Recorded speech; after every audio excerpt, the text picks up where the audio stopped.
shacabkiinii iyo taageerayaashiinii oo halkan diyaar idinku ah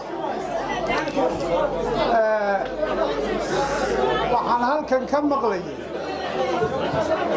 boqor buur madow ha la sii daayo boqor buur madow eedaday baa dhashay ilmaabti baanu nahay anigu waxaan jeclahay isaga iyo beeshiisuba inay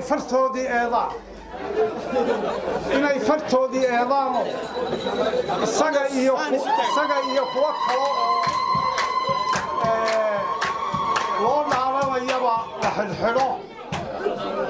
oo nin waliba uu arko wixii uu doortay inuu dhadhamiyaan jeclahay oo aan la sii dayn kuwa kale oo badan oo loo dhaalanayana la xidhxidho isagana lagu sii hayo oo uu fartiisii annagu aad baanu u wada hadalay markii doorashadu soo dhoweyd aad baanu u wada hadalay isaguna anigu qalqaalinayay aniguna isagaan la hadlo waxaan ku yidhi mugdi baad ku socotaa ee boqor ka joog oo halkaa aad beesha u horseedayso waxaan u malaynayaa inaadan khayr ka qaadayne ka joog waxay la tahay maanta wuu hayaa isagiyo beeshiisuba waxay iska iman doonaan iyaguna waddani